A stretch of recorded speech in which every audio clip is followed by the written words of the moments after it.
नमस्कार। आज हम बात कर रहे हैं जेके रोलिंग की हैरी पॉटर सीरीज पर।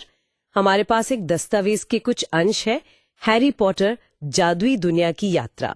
तो इसी के जरिए हम कहानी के जो खास मोड़ हैं, जो मुख्य विचार हैं, और ये इतनी पॉपुलर क्यों हुई है ना? हाँ बिल्कुल, इसकी लोकप्रियता के राज को समझने की कोशिश करेंगे।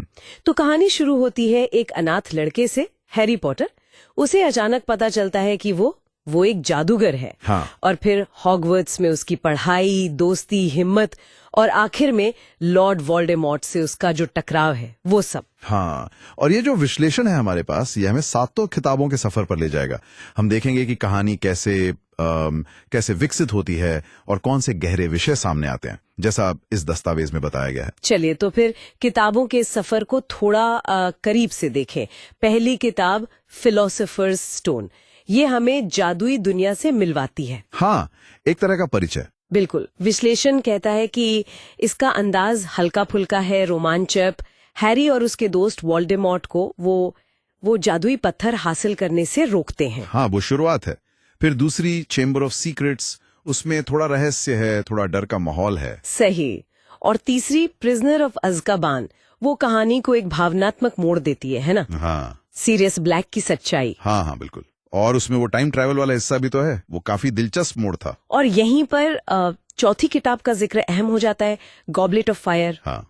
विश्लेषण इसे एक बहुत बड़ा टर्निंग पॉइंट मानता है। वो 3 जादूगर प्रतियोगिता, उसके आखिर में क्या होता है? वोल्डेमॉर्ट लौट आता है पूरी ताकत से। बिल्कुल। और यहीं से कहानी सिर्फ स्कूल के किस्सों से आगे बढ़कर एक आने वाले बड़े युद्ध का एहसास दिलाने लगती है। सही कहा। और इसके बाद तो माहौल लगातार गंभीर होता जाता है। 5वीं किताब ऑर्डर ऑफ फीनिक्स, उसमें वो राजनीतिक तनाव सा दिखता है। हाँ, वो मंत्रालय वाला एंगल। हाँ, दस्तावेज बताता है कि कैसे जादू मंत्रालय मानता ही नहीं कि वोल्डेमॉर्ट लौट आया है, और हैरी को वो डोलोरस अम्ब्रिज, उससे जूझना पड़ता है। उफ, अम्ब्रिज। हाँ, और इसी किताब में सीरियस की मौत भी होती है, बहुत दुखद। बहुत। फिर 6ठी किताब हाफ ब्लड प्रिंस, ये वोल्डेमॉर्ट के अतीत पर फोकस करती है और हॉरक्रक्स की खोज। हाँ, हॉरक्रक्स, जिनमें उसने अपनी आत्मा के टुकड़े छिपाए थे। सही। और फिर डंबलडोर की मौत।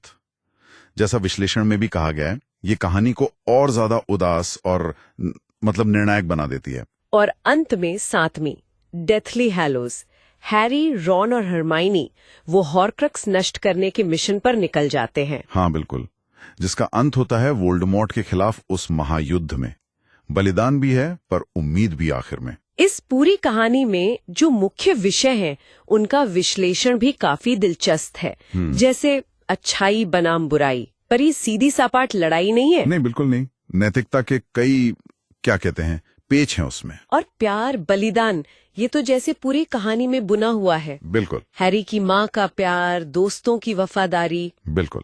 और विश्लेषण इस पर भी ध्यान दिलाता है कि कैसे भेदभाव और अन्याय जैसे मुद्दे कहानी का हिस्सा हैं। हाँ, जैसे वो मंगल जनित जादूगरों के साथ बर्ताव। हाँ, या फिर हाउस एल्व्स के साथ। ये सब कहानी को गहराई देते हैं।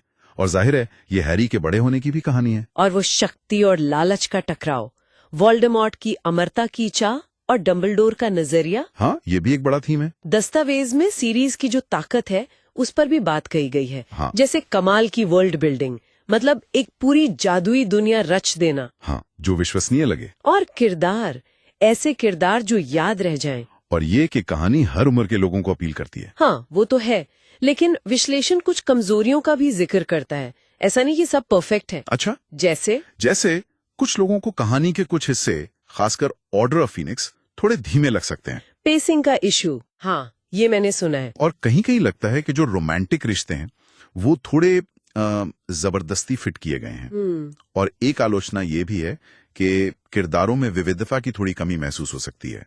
तो ये कुछ पॉइंट्स हैं जो विश्लेषण सामने रखता है। तो अगर हम सब समेटें, ये सफर एक बच्चे के जादू खोजने से शुरू होता है और एक नौजवान के युद्ध लड़ने तक जाता है, और इसमें जिंदगी के कई गहरे पहलू शामिल हैं। तो इस सब का क्या मतलब निकलता है?